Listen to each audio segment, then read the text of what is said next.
Let's move on to spider mites. So another thing that's very, very common in the grow room, indoors, outdoors. Talk to us about spider mites. What are spider mites? Maybe talk about their life cycle of spider mites and how to battle them. So absolutely. So spider mites, I love to talk about because they're amazingly adaptive. They feed on over 1,300 rather plants out there that are documented. They do this really well because much of their genome is actually associated with detoxification and plant immune system suppression genes. So when they go to feed on the plant, they will feed on the individual cell contents with their stylet. And when they do that, they produce a saliva that suppresses the immune response locally. And they also are able to detoxify like toxins and things that the plant produces that could be poisonous for it. And spider mites are haplodiploid, which is just a fancy way of saying that the females, if they're mated, will produce males. Or rather, if they're unmated, they produce males. If they're mated, they'll produce females. So it only takes one female mite for you to have an infestation. They will, when populations get very large, they tend to produce more dense webbing. They'll produce small amounts of webbing when they're a small colony, and they produce round circular eggs. And they have a red color, and they often have this sort of two-spotting, which is actually their intestinal pouches. But if they haven't fed very much yet, or if they're a particular subtype, like the red form that's just bright cinnabar color, then you might think, oh, it doesn't have the two spots. That might not be the two-spotted spider mite. But indeed, they come in several different colors, like green or whitish or reddish or orangish. So you just have to be vigilant. But what happens is that when the population gets high, they will sort of aggregate at the top of the plant, and they will try to use silk in order to catch the air, like baby spiders often do, and move a short distance, or sometimes, in some cases, quite a long distance on air currents. And this is actually a common thing with a lot of arachnids and insects.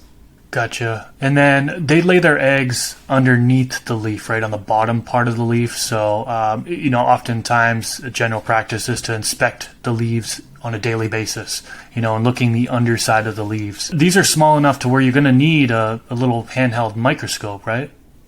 I would say that you can usually see them visibly with your eyes naked, but it definitely can help you, especially if maybe your eyesight's a little bit worn for wear, or if you're in a situation where, because sometimes they don't move that often when they're feeding, so it can be a little bit difficult. But as you say, not only spider mites, but many other insects that feed on leaves, or rather mites and arthropods, you can find them on the underside of leaves. And there's a variety of reasons for that. It evades predation, but also the harmful UV rays from the natural environment is usually not great for them either. So it's a great way for them to get both benefits.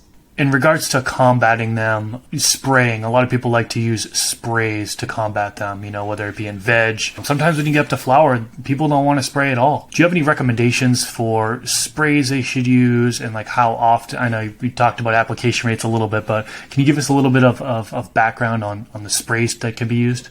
Absolutely. So I think that it's very useful to utilize things like wettable sulfur, not burned sulfur, but wettable sulfur. Granules that you can apply.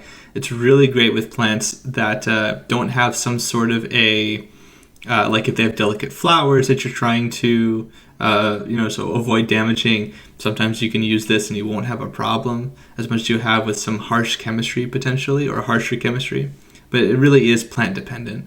It's great if the plants are in some sort of a non-floral reproductive stage, because those tissues can be a little bit, like I said, delicate.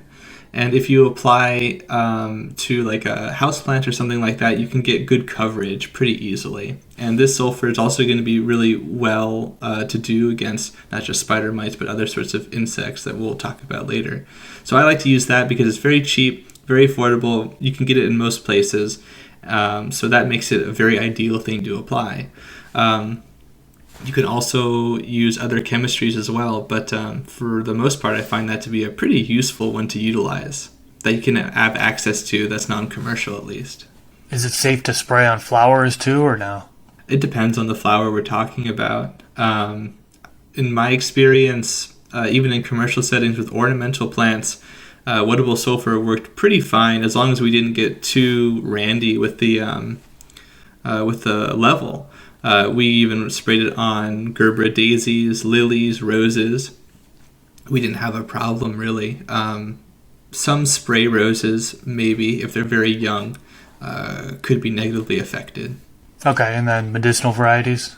I wouldn't apply it. I would be very careful and cautious because a lot of the medicinal substances and things might be associated with the flowering or perhaps even the fruiting bodies. And I would just try to keep that exposure to a minimum.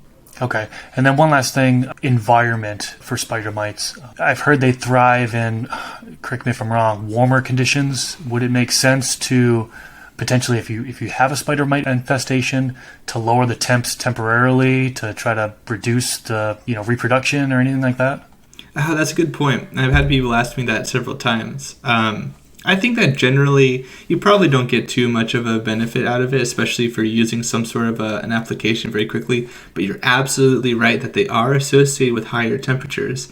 And to that end, you bring up a really great point, because if you track your pests, and I recommend people do this, they can kind of find patterns that maybe you get spider mites generally on the onset of like late spring, early summer, where it gets hot.